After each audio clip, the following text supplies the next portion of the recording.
n'obutakola nga bwe twabiraba mu misomo gyaffe egyayita. Kakati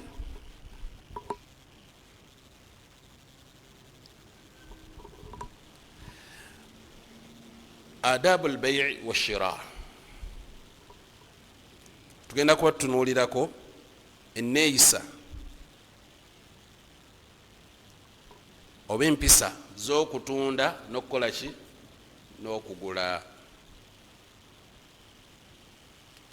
Omuntu buli lw'oyingirira bizinesi, kutunda, kusuubula, bakola ki kyonna ng'okiyingiridde, bino musiraamu oteekeddwa okubanga bikulimu nga gwe omusuubuzi. Nga bwe twabagamba nti ebiseera ebisinga ibaada y'okusuubula abasinga obungi tugwamu ngwe. Bw'ofunayo kakapito ko koofunye ng'onoonya awali akatale kaliwa. Kati tomanya ensuubula omusiraamu omutuufu biki byateekeddwa okubanga byo tebimuvaamu. Tugenda kutunuulira ku adabu, empisa ez'omuntu agula n'akola ki. Ekisooka, فعليه أن يخلص نيته في طلب الرزق. Musiraamu bw'oba oyingira obusuubuzi yingiramu n'enniya eno eriwa. Ekisooka kya byonna oyingira obusuubuzi n'enniya egamba njagala Allah subhanahu wa ta'ala ampisize mu mulimu guno sobole okubanga nkuuma ekitiibwa kyange. Ekisooka kya byonna noonya rizq n'ekigenda ekyokuuma ki ekitiibwa kyo n'ensa, n'okubanga wannafaqa ala man yauluhum, n'okubanga oyingira mu bizinesi n'enniya ey'okugamba nti njagala nfune ekinansobozesa okubanga nnyimirizaawo abantu bange, nga nnyamba ku bantu bange,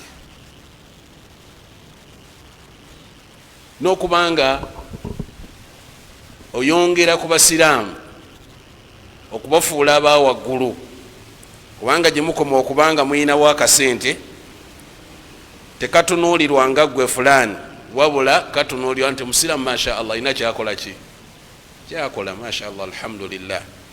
Kiyamba obusiraamu okubanga bugenda mu maaso.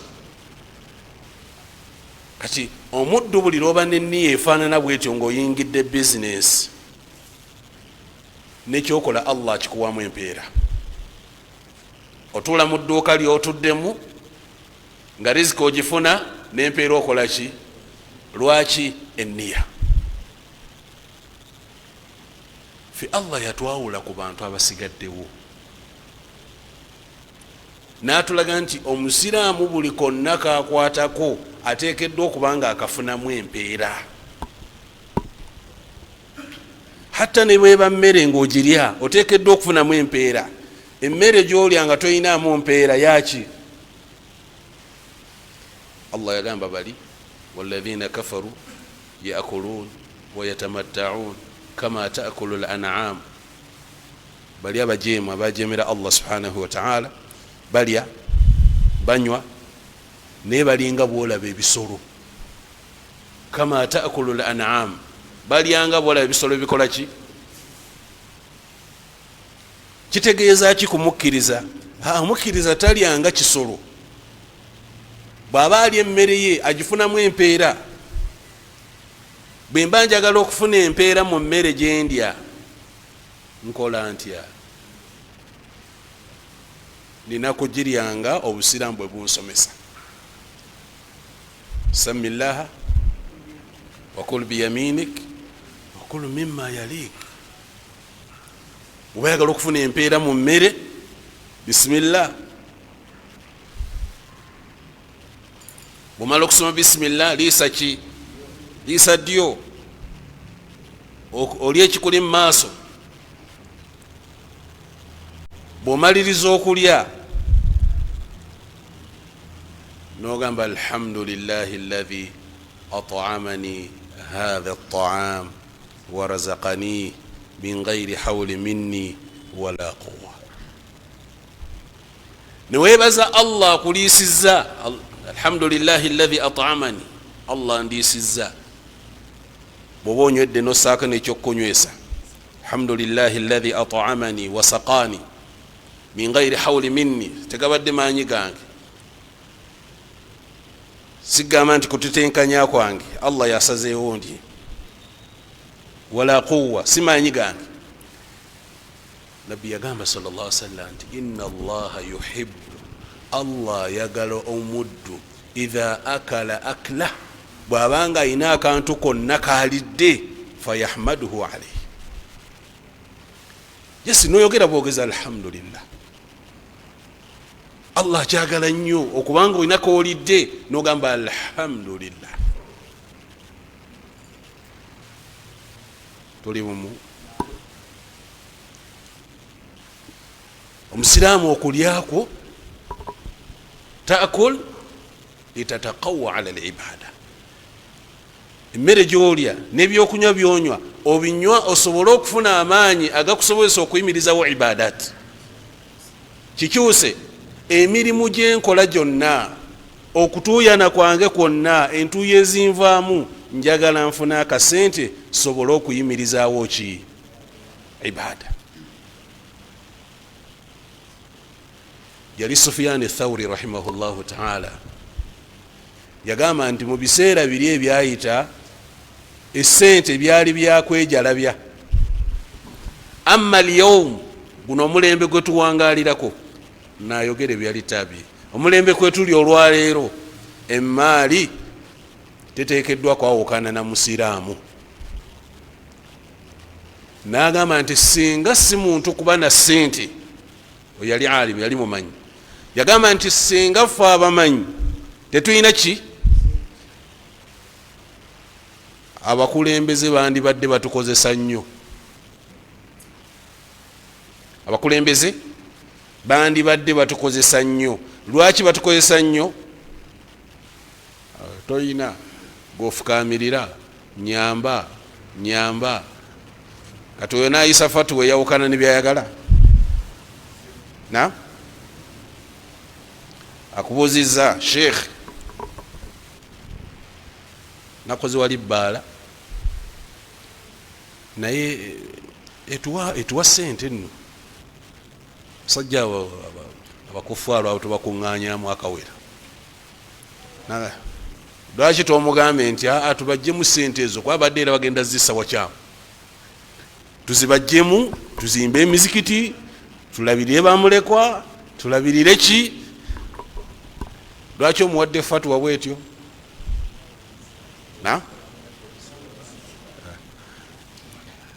Waliwo omu ku bagagga abatuukirirwa abamu ku bamashayikh, nga sheikh mugagga ono atuukirirwa sheikh amugamba nti naye nkubuulire, byotandise okukola tebikkirizibwa mu busiraamu. Namugamba gwe bwavu ebukutawaanya, bwavu ebukola ki? Kwatayo 10 ogende. Namugamba nti bamanyi banno be bampa fatwa, kino kyenkola ntekirina buzibu. Nagamba yadde bakuwa fatwa naye nkugambye kyokola ki? Nafuluma nagenda. Naye nga abamuwadde fatwa nti bikkirizibwa be baweereza ebbaasa ku Eid, ate nga bbaasa ezitowa, sira buno bbaasa bbaasa ezitowa. Kati Sufyan Thawri agamba nti buli lwoba ne sente zikuyamba okubanga ogenda kwogera ekituufu, ojja kwogera amazima. Bwe zibulawo tobawona, oyisa fatuwa ezitaliyo, waliyadhu billah. Nabwe kityo buli lwoyingira mu mulimu gwonna n'enniya eyaki litataqawwa ala alibada, osobole okufuna obuyambi, osobole okufuna sente ezinakusobozesa okuyimirizaawo ibada. Eyo enniya eba nnungi era oba ojja kusasula ewa Allah kwekyo kyokola. Tutegedde obulungi. Thaniyan, ensonga eyokubiri etunuulirwa mu adabu ezikusomesebwa mu busiraamu ku nsonga y'okusuubula,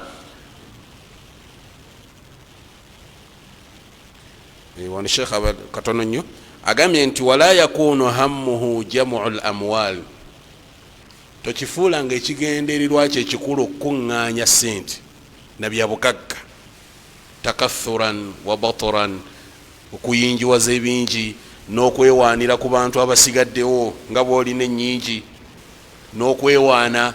Yagamba nti tokigezanga musiraamu okubanga eyo enniyayo, bwebanga eyo enniyayo khasaara.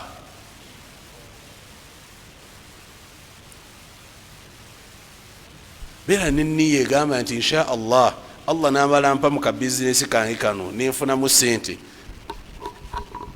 nina okugendako e Makka, nina enkoleko hijja, nina enkoleko umra, nfune nange ku sente ntandika okuwa ku zaka. Lwaki nze siwa ku zaka? Obe n'enniya egamba nti Allah nkusaba nyingidde bizinesi eno naye nkusaba ompe nange ku sente naye mbe kubagaba zaka. Eyo zenniya ennungi nti buli lwotula ne mu bizinesi yo Allah subhanahu wa ta'ala akuwamu empeera, ate ekintu kyakissaamu baraka. Nabagamba nti bw'oba oyagala kulwanyisa omulabe sheitaani mu mbeera zonna, buli mulimu gwokola banga n'enniya empanvu, banga n'enniya ki empanvu. Yefaanana etya enniya empanvu?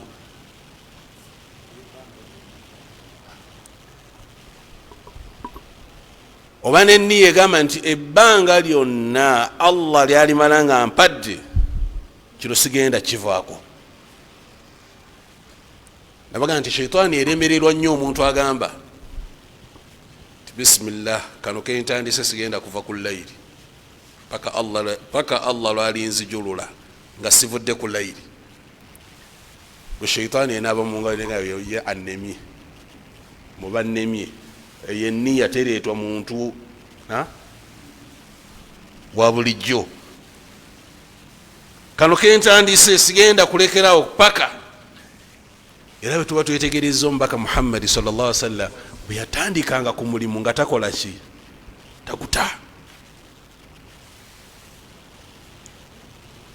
Taguta.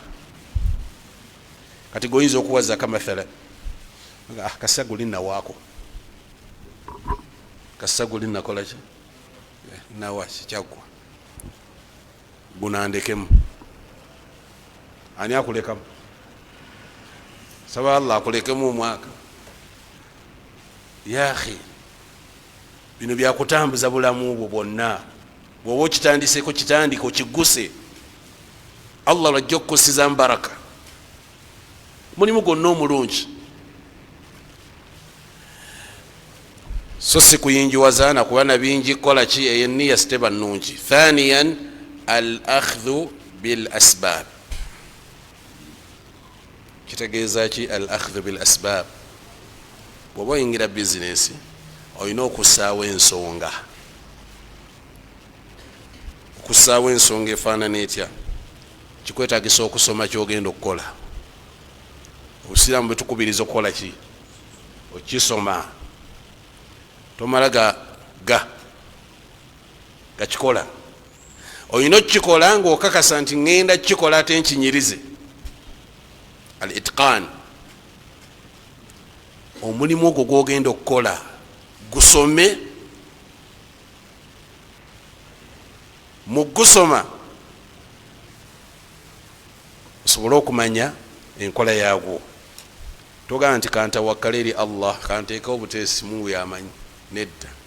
Kyogenda okukola kola ki? Mulaba Nabi Muhammad sallallahu alaihi wasallam bwe yagamba abasiraamu abaali e Madiina, lwaki muwakisa entende? Lwaki? Mungu ajjaku nze ndabanga ebyo Allah bikola byokka nebyekola byokka, lwaki muziwakisa? Abasiraamu bakivaako ekyokuwakisa entende,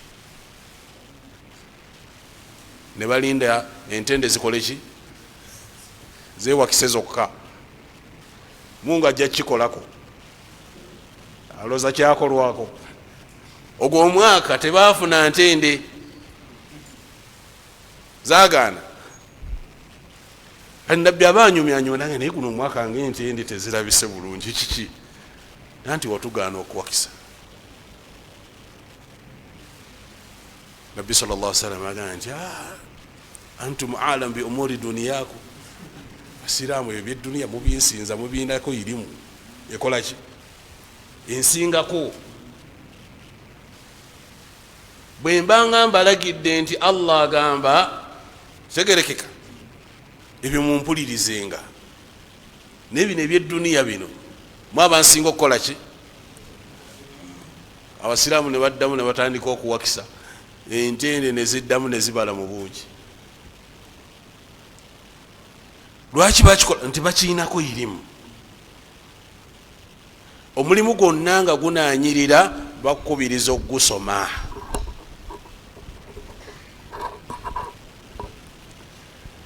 Mu gusoma kitegeeza okumanya wa woogufuniramu n'okumanya wa al-ijabiyat wa silbiyat, okumanya woogufuniramu n'okumanya ki newe bikusalira, nga weyambisa mushawaratu ahlul khibra, nga webuuza kuba ki? Ku bantu abalina experience. Buli kintu kyonna Allah subhanahu wa ta'ala yakitonderako bannyini kyo.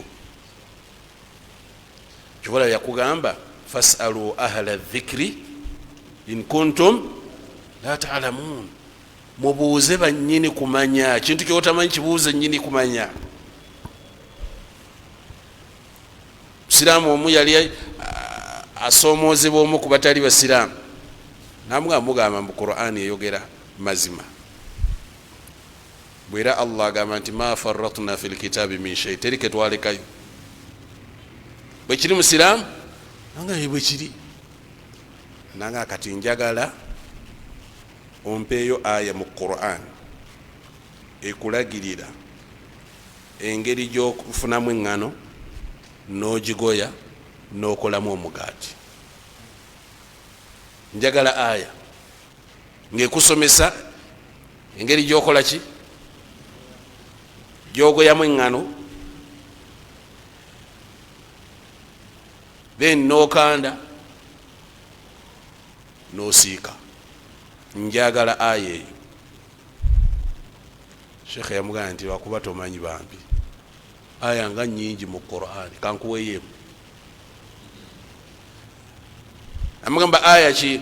Namugamba nti fasalu ahla dhikri in kuntum la ta'lamun. Bw'oba tomanyi bakuba migaati, genda obuuze wazikuba ogikuba. Allah kugambye buuza bannannyini kumanya. Tomanyi bakuba mugaati, tuukirira bagukuba, bajja kunnyonnyola. Osaamu omunnyo kigero bwe kiti, bw'onassaamu ogusukka wano eŋŋaano ejjakkaawa biki? Fasalu ahla dhikri. Qur'ani buli kimu kyonna yakirambika bulungi.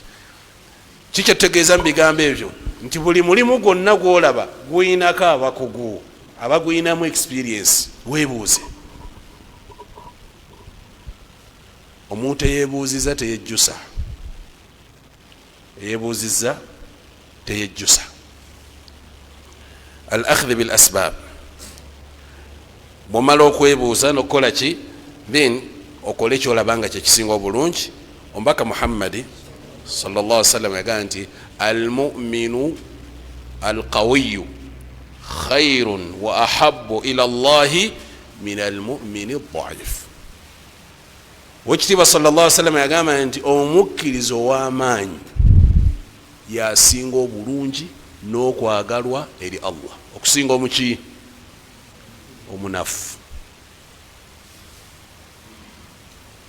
naga nti wafi kulli khairi ne bonna balimu akalungi yadde oli munafu naye alimu akaki naye asinga okwagalwa yaliwa owamaanyi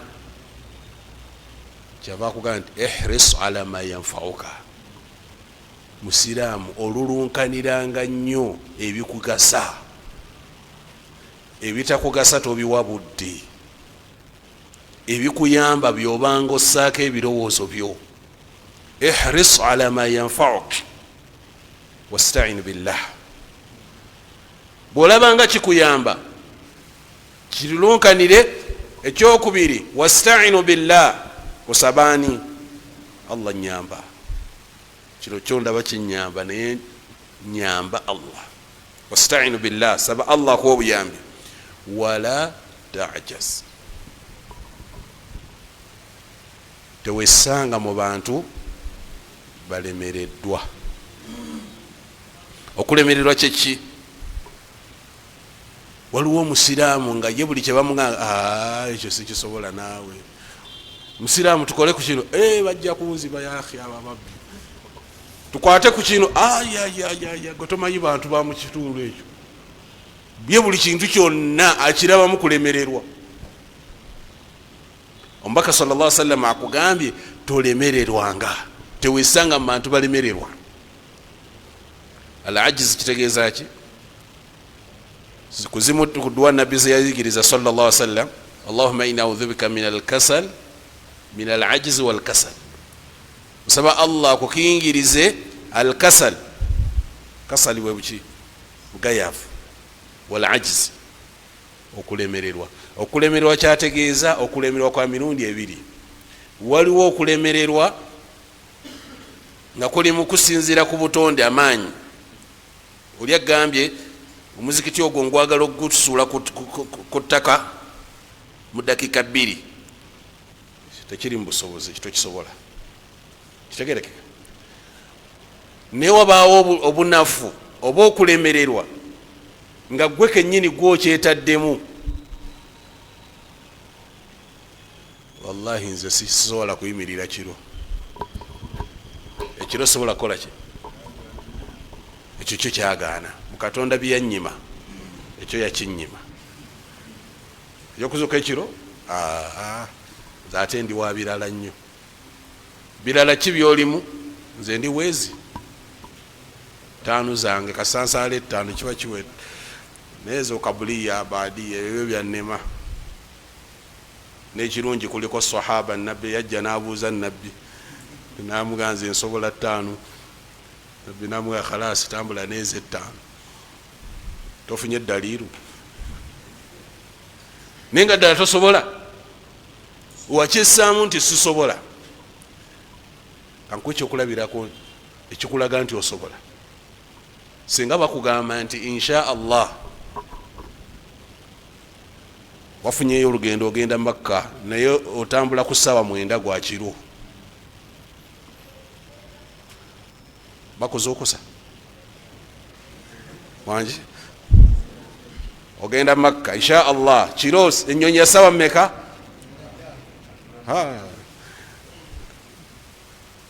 asobola okulindirira omwendo ogwo nga atunula butunuzi bwati azuka 8 ate n'omunana agugumuka mu 5 atandika okugugumuka waayi tebantete naye butyanga bagambye rabbul alamin omulezi w'ebitonde byonna ku 9 nakubuuza olina ebizibu olina obwetaavu kyekikutawaanya gamba sisobola subhanallah otegerayo omuntu yewunyisa tegera omuntu ekolaki ekifaananako nga nabbi sallallahu alaihi wasallam yali alina abasiraamu bayogerera munaga nti basiraamu lwaki temujja kusaala isha mujamaa ate tusobola nabagamba nti singa tukeera oba olunaku lumu tugamba nti ekiro kyolwaleero tugenda kusala bakara ente nga nsava bulungi nnyo naye ennyama tugigaba kusaba meka 9 gwa kiro mujja muzikiti temujja? Byabuuza. Abasiraamu bajja muzikiti tebajja? Masjidi ejjula tejjula? Wallahi ejjula.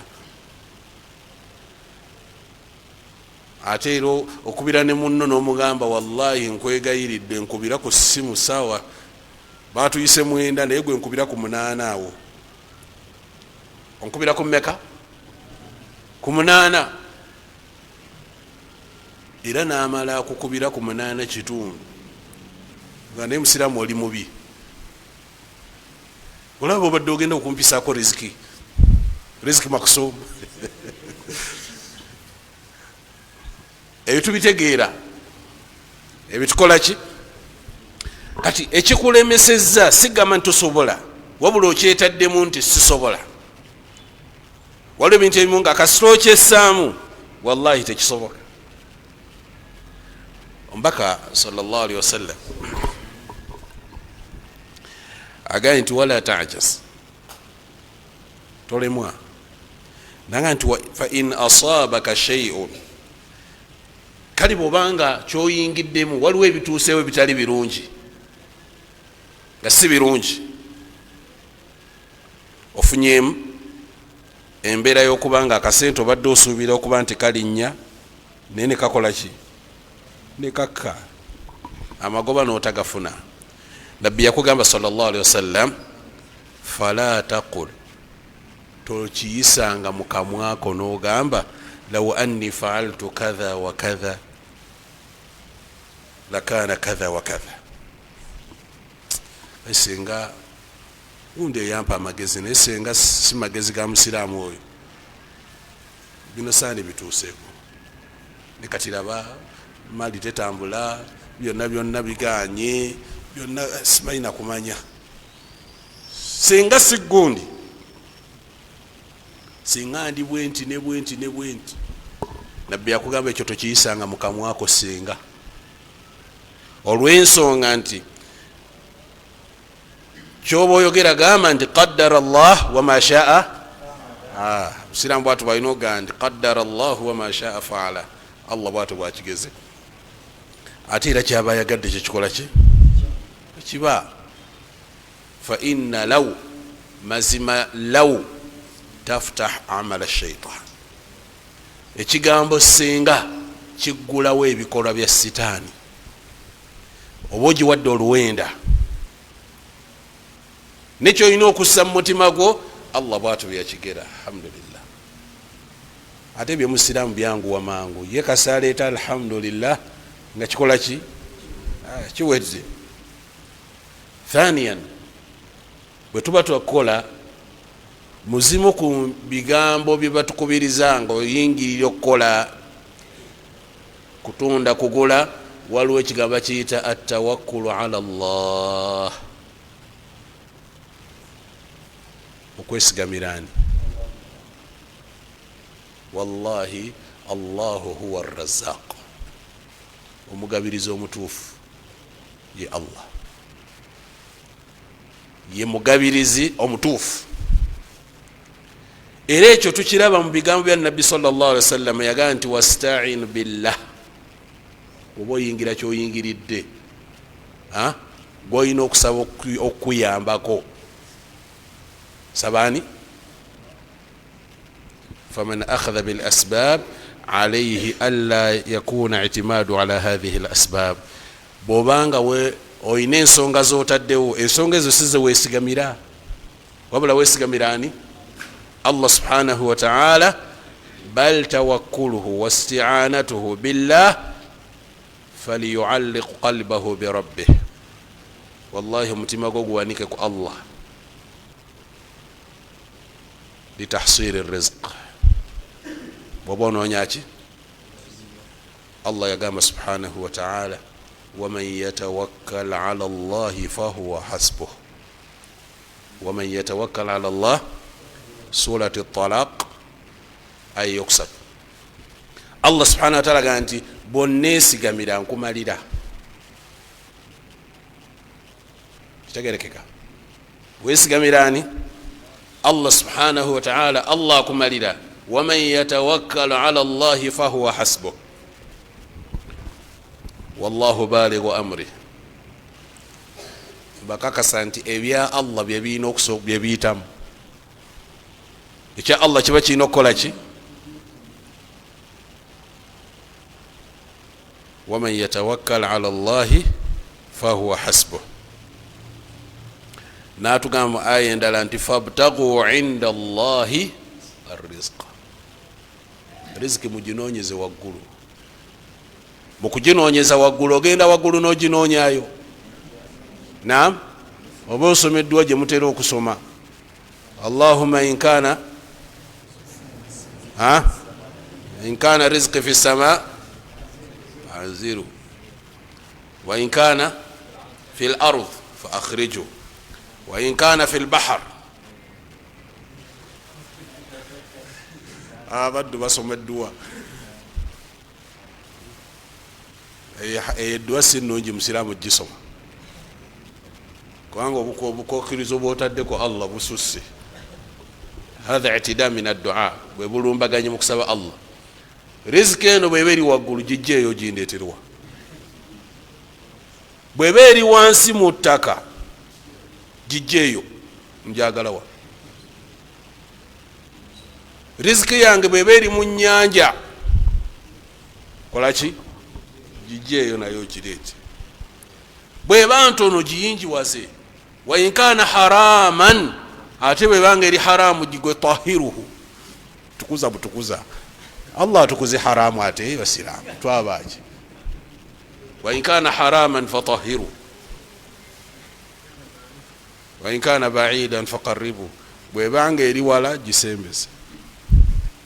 Gwe musiramu Allah akugamba nti fabtaghu inda allahi arrizqa. Gwe kikulu saba Allah akuwe riziki. Evuddewa, ezeetya, ekoze etya, ebyo si bibyo. Gwe musaba kuwe ki? Nabbi sallallahu alaihi wasallam yagamba nti Allahumma inni asaluka ilman nafi'an wa rizqan tayyiba. Allah gwe mpa riziki ennungi bas. N'ebyo okussa ku Allah obukwakulizo. Ebyo si bigambo bya Nabbi sallallahu alaihi wasallam. Kyegerekeka. Ala kulli hal, akati tugambye nti muzimu ku nsonga zolina okutunuulira gwagenda mu byokusuubula atawakkulu ala Allah. Basiraamu twesigamire ku Allah, twesige ku Allah. Obuti bwe tuba nabo mu wallet, obupapula abawalimu bwe babawandikira, kitegerekeka.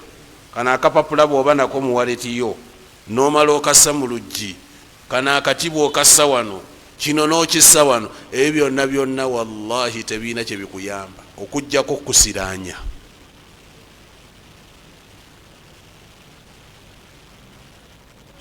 Ensonga gye weesigamidde ennafu, kitegerekeka.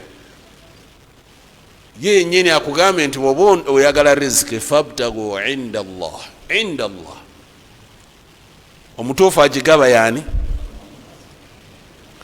Nagamba nti inna allaha huwa arrazzaqu. Mazima Allah ye muki? Dhul quwwa, nannyini maanyi akaka buli kimu kyonna. Dhul quwwati almatin. Atawakkulu ala Allah, omusuubuzi yenna alina okuba nga yeesigamira Allah. Naye buli lwesigamira ebyo bakugamba kano osimanyi mukokota, kajja kukokota abaguzi bodda bajje, kitegete agamba jinni ge musa maduuka ne gakyusa abaguzi timing. Wallahi batogenda kugula kitegete. Ne kasi otunulayo butunuzi bwoti ogula kitalina faida, onaabirabiraka nga bakukyusiza dda timing. Kyolaba obutale mu buyingire nga wamu nedduwa. Toyingira katale nga tosomye edduwa. Kozi mugimanye edduwa ya katale? Bamuyingira buyingizi. Naam? Esome etya?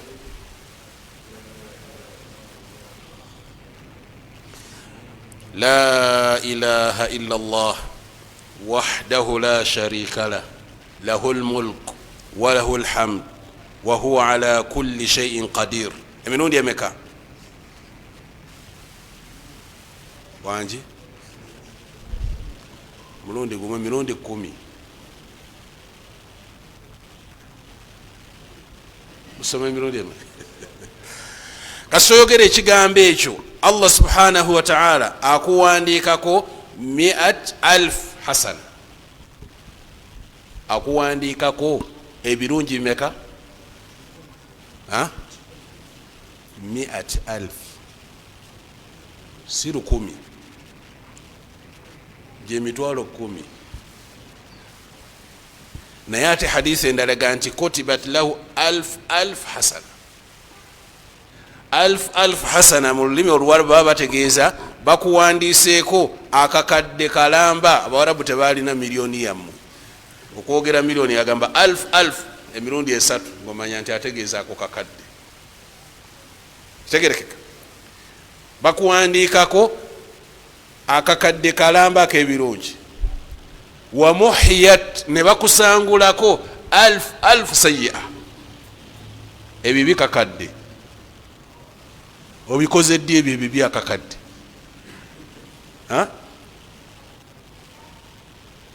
Byonna ne babikusangulako. Kati ogenda okuyingira akatale, nabbi agamba nti ne bakutaasa shayatin, nosibwako obukuumi okuyambibwa ku shaitaani. Obutale bwo tobumanyi bwe buliwa wanji? Supermarket katale si katale? Na zakedi katale si katale? Kubanji bakimanyi nti obutale bategeeza buno bwa obutale nedda, neyo nayo suuku. Namwe bwoba oyingiramu saba Allah, saba Allah, olw'ensonga nti abantu ababeera mu butale tebatera kwawukana neze shiriki. Batono nnyo gwosanga nga yesigamira Allah. Abalogo bali mu maduuka asahara, hatta n'oli gwolowooza nti muslim masha Allah busiraamu abulina, naye ogenda omumusanga nga alina byayogera ebitategerekeka. Wallahi abantu bamuno bakyamu, bwoba teweeganze. Nze mbikola lwakubanga ki? La hawla wala quwwata illa billah. Waman yatawakkal ala Allahi fahuwa hasbuh. Allah bwagamba ekintu nti nkirimu, abalogo ne bwe bajja mitwalo emeka tebakusobola. Wabula gwe bajja okuyita omuki, bajja kuyita mulogo. Li anna Allaha ma'ak, Allah ali naawe. Kitegereka basiraamu?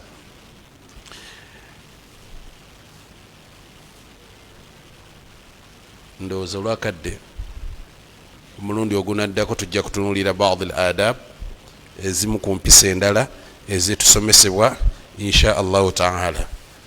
Tusaba Allah subhanahu wa ta'ala abenga atumalira.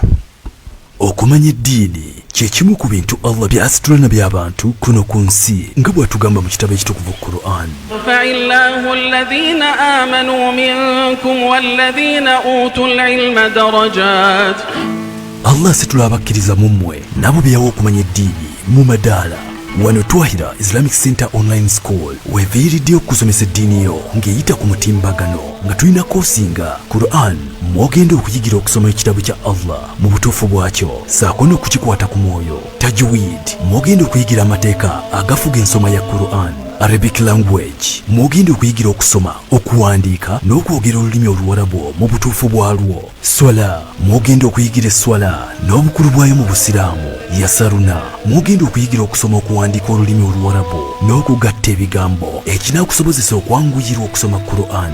Tafsir mwogenda okuyigira amakulu n'ebikwata ku ssuula eziri mu kitabo ekitukuvu ekya Qur'an, saako ne koosi ez'endala nnyingi ez'obuyisiraamu. Ku Twahira Islamic Center Online School tukuwa amasomo g'okwegezaamu 3 beddu nga tugenda kusoma nga tuyita ku mikutu emigattabantu nga WhatsApp, Zoom ne Skype ku ssimu yo ng'osomerawo wonna w'oba oli mu budde bw'osobola. Twaniriza buli kikula kya muntu nga tetusasula mu myaka, nga tukuwa omusomesa oba sheekha owuwo akusomese wekka. Abasomesa baffe bakugu nnyo, ng'ate ebisale bisoboka okumanya ebisingawo ku nteekateeka eno. Kuba ku nooti 7 nooti 8 38 46 nooti 4 oba ku website yaffe www.twahiraislamiccenter.com. Twahira Islamic Center Online School, learning made easier.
نعم.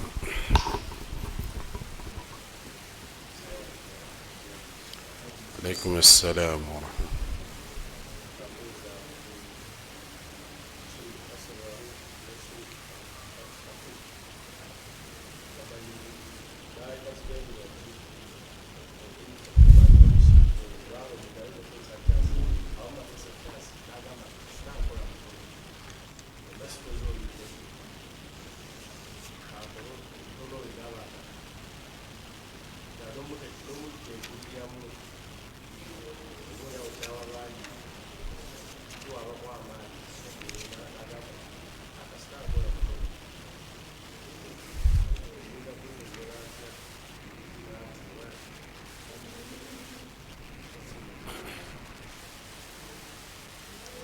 Shiriki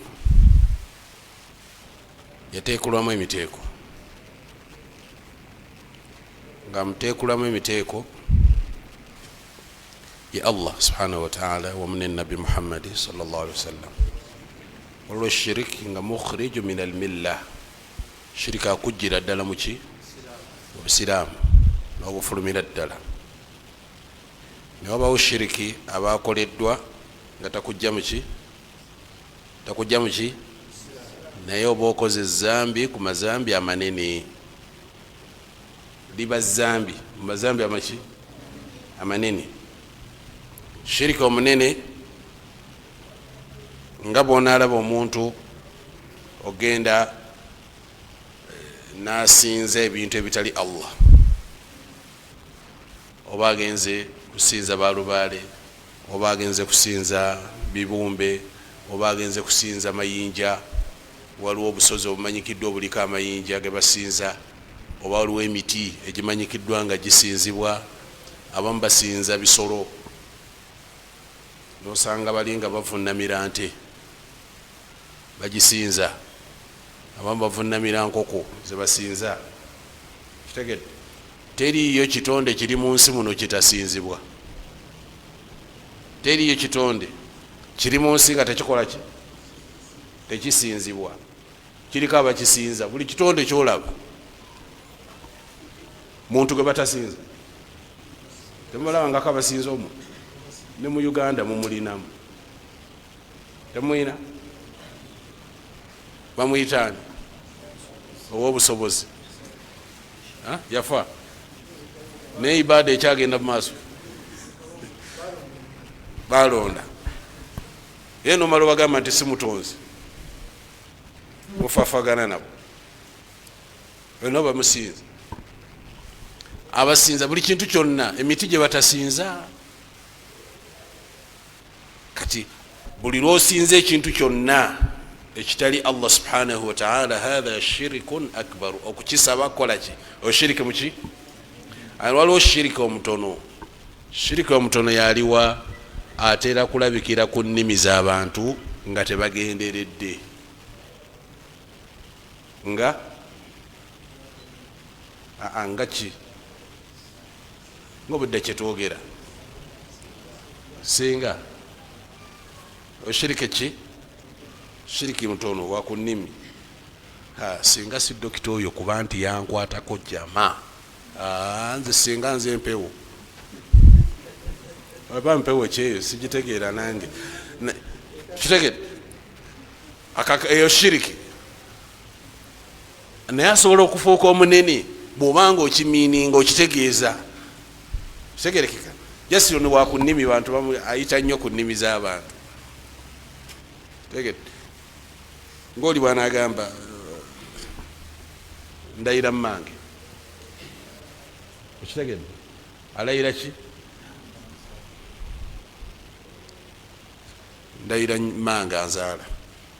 Shiriki naye wa ku lulimi, just ku lulimi. Anaasobola okufuuka omuki? Omunene ng'omunnyonnyodde n'omugaa nti ekyo tekikkirizibwa, nanga nga lwaki tekikkirizibwa, nassaamu empaka. Olwo asobola okufuuka ki? Kati shiriki ateekulwamu emiteeko. Waliwo shiriki atambulira ku nnimi z'abantu.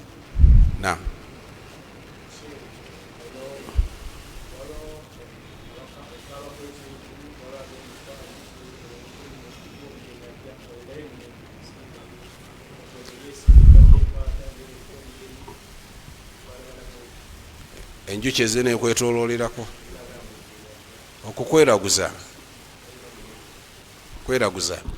Tetusaba musa munene, tesaba musa munene, naye ebintu abantu biyita ku nnimi zaabwe tebabitegeeza nnyo. Okitegedde? Tebabitegeeza nnyo. Era bw'aba tazze akola atya? Ng'omugenyi tazze addawo n'akikuliriza, enjuki eno yannimbye, omugenyi saamulabye. Yes, bigambo biyita nnyo ku nnimi z'abantu. Naye nga ekikulu kya byonna, obusiraamu bwajja mu mbeera nti buli kkubo lyonna erikutuusa ku shiriki bagenda baliggala. Buli kkubo lyonna. Kati eryo kkubo ku makubo agakutuusa ku shiriki omunene. Kitegedde? Kkubo ku makubo agakutuusa ku ki? Ku shiriki omunene. Naam. Alaikum assalam.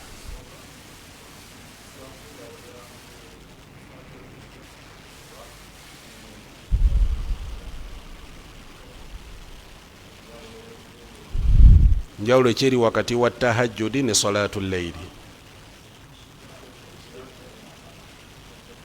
Anti nange nkubuuzizza. Njawulo ekyeri wakati wa salatul layli ne tahajjudi. Biina enjawulo? Tebiina? Njawulo ekyeri wakati wa tahajjudi ne layli.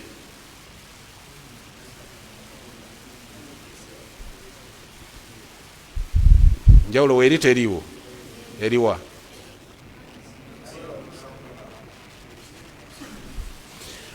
Zonna ziba mu biseera bya kiro. Kyegerekeka. Naye budde bwe mba nzuukuseeko ekiro, olwo eba efuuse tahajjudi. Bwe ngisaala baada lisha mubashara,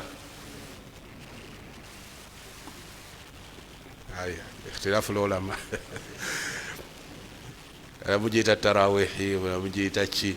Naye nga ekikulu kya byonna okwanukula ekibuuzo nti eswala yeemu, naye obudde olw'okuba bwawukana. Ishiraq kitegeeza kuvaayo kwa njuba. Kitegedde? Duha era amakulu gaagala kufaanana. Just eswala yeemu. Naam.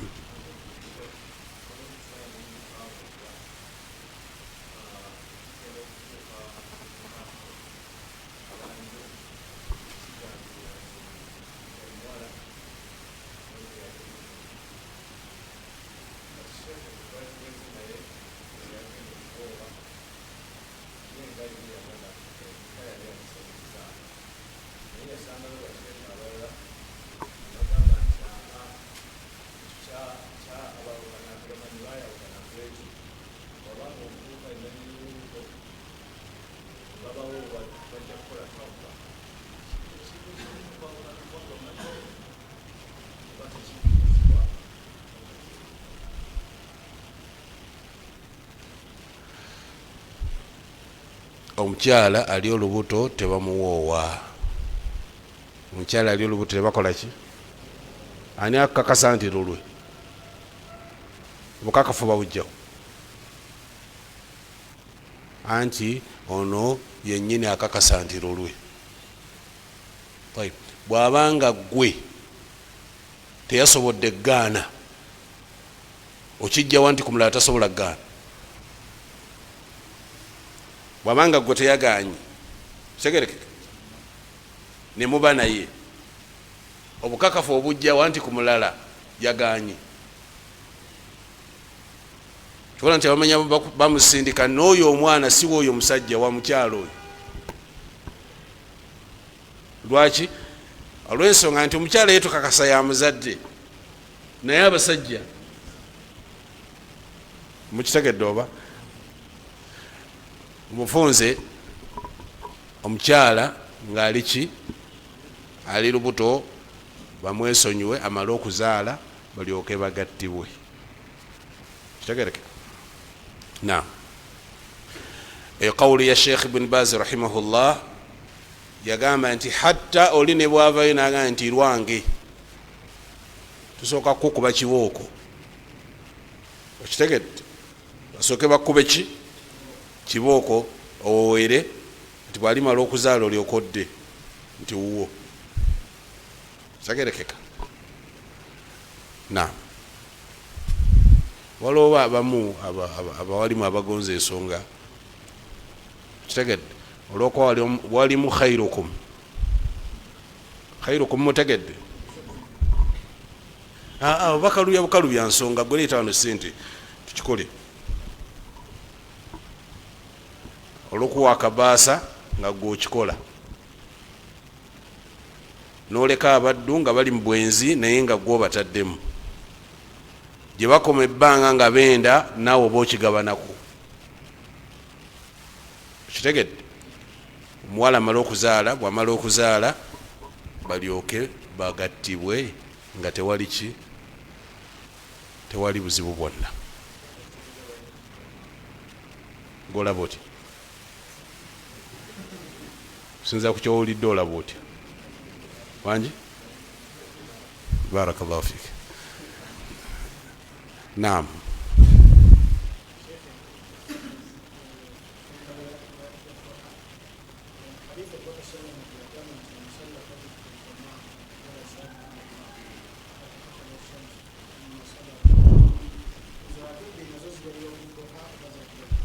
yazirwa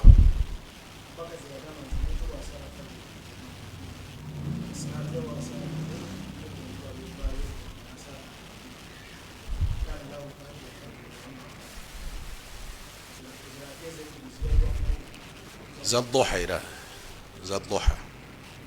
naam zibaliwa ku salati duha.